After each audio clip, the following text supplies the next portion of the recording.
বিয়ে হবে আর খাওয়া দাওয়া হবে না। আর যেখানে নীলকণ্ঠ ক্যাটারার রয়েছে, মানে মেনুর প্রচুর ভ্যারাইটি। গতকাল চলে গেছিলাম দমদম কেষ্টপুরে বন্ধন ব্যানকোয়েটে, যেখানে জগদীপ ও বৈদেহীর ম্যারেজ সেরিমনি ছিল।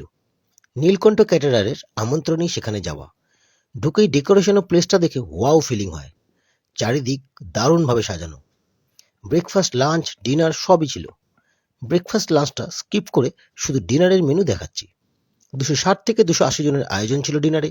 শুরুতেই ছিল বেশ কয়েক রকমের ঠান্ডা মকটেল, যার মধ্যে আমার ফেভারিট ব্লু লাগুন আমি নিয়ে নিই।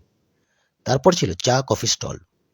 আর স্টার্টারে ছিল 6 রকমের আইটেম: ক্রিসপি চিলি বেবিকর্ন, পনির শাসলিক, রেশমি কাবাব, টিক্কা কাবাব, মিনি ফিশ ব্যাটার ফ্রাই ও ফিশ ফিঙ্গার। এই সব আইটেমের মধ্যে যদি বলতে হয় তাহলে পার্সোনালি টিক্কা ও রেশমি কাবাবটা আমার দারুণ লেগেছিল। এরপর চলে আসি মেন কোর্সে, যেখানে বাঙালি, নর্থ ইন্ডিয়ান, মোগলাই সব রকমের ভ্যারাইটি ছিল। শুরুতেই ছিল 5-6 রকমের salad, egg salad, fruit salad, corn salad, chicken salad, green salad, আরও ছিল যেগুলোর নাম আমার এই মুহূর্তে মনে পড়ছে না। তারপর বেবি নান কুলচা দিয়ে শুরু হয় মেন কোর্স, সাথে চিকেন ভর্তা ও ডাল মাখানি, ভেটকি তন্দুরি উইথ কাসন্দি।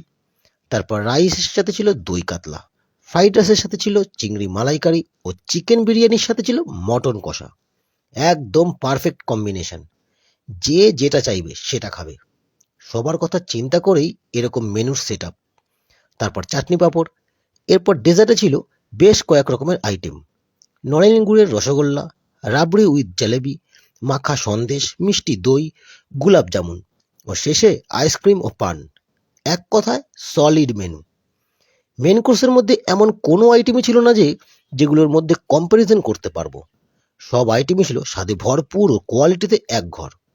তবু আমার বিরিয়ানি বেশি ভালো লাগে বলে আমি চিকেন বিরিয়ানি ও মটন কষার উপরেই ফোকাস রেখেছিলাম বেশি। আমি তো বলবো ওনাদেরকে দিয়ে একবার অবশ্যই কাজ করাবেন। আগামী দিনে আপনাদের যে কোনো অনুষ্ঠানে থাক না কেন, ওনাদেরকে কিন্তু একটা সুযোগ দিয়ে অবশ্যই দেখতে পারেন। ওনাদের অ্যাড্রেস হচ্ছে দমদম পাইকপাড়া, আর কন্ট্যাক্ট নাম্বার 8240618553। আর আমার ভিডিওটা ভালো লেগে থাকলে একটা ফলো ও সাবস্ক্রাইব অবশ্যই করে দেবেন। আজ এখানেই শেষ করছি। সবাই ভালো থাকবেন। টাটা।